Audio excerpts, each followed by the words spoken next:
Maligayang pagbabalik po mga kaibigan sa ating YouTube channel. Weather update po tayo ngayong hapon ng Lunes, April 15, 2024. Pero bago tayo magpatuloy, wag mo munang kalimutan mag-like and subscribe and pahit ng notification bell. Maraming salamat po. Sobrang init pa rin po ang ating nararanasan ngayon simula umaga, tanghali at sa hapon. Pero may hypnosis po tayo galing sa DOST Pag-asa. Mga kaibigan, meron po tayong binabantayan ngayon na Ridge of High Pressure Area or HPA na nakaka-epekto po at naka-extend sa ilang bahagi po yan ng Northern at Central Luzon. Ito pong Ridge of High Pressure Area ay yung mainit po na panahon na ating nararamdaman ngayon mga kaibigan.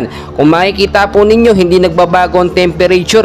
Talagang sobrang init at tila parang delikado ito. Nakaka-dehydrate ito mga kaibigan kung hindi po tayo inom ng tubig sa tamang oras. So ito po ang forecast weather condition natin mga kaibigan. Yung apektado po, ito nga po sinasabi po natin na Ridge of High Pressure Area. Kasama dyan ang isang trap ng low pressure area sa may bandang silangan. Ito mga kaibigan, narito po sa area ng Davao Oriental, Davao de Oro, Davao Occidental at Sarangani. Maula po na kalangitan ng posibleng maranasan dyan hanggang bukas. So yung piling-piling lugar po dyan. Dahil po yan sa trap ng low pressure area mga kaibigan. Take note, trap po ng low pressure area ang nakita dyan. Posibleng pagbabaha at landslide kung sakaling magkaroon ng malakas sa pag-uulang pagdating nga po sa gabi. Ito naman po mga kaibigan, sa area ng Metro Manila, kasama na po ang ilang bahagi ng ating bansa. Maulap din po na panahon ng mararanasan sa piling-piling mga lugar po dyan sa Metro Manila, Luzon at Visayas.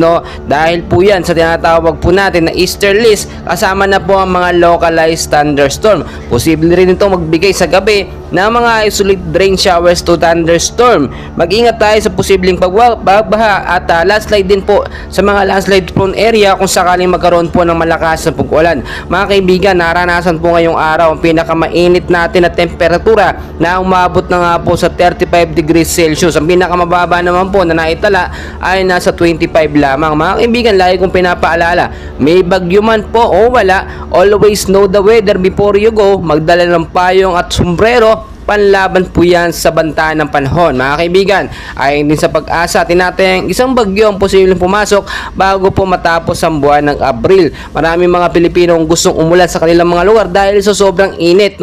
Malapit na rin po matapos ang heat season at magiging handa rin tayo sa lapit na rainy season ilang buwan po simula ngayon. So patuloy ko po kayong i-update and please huwag kalimutan mag-like and subscribe for more weather updates.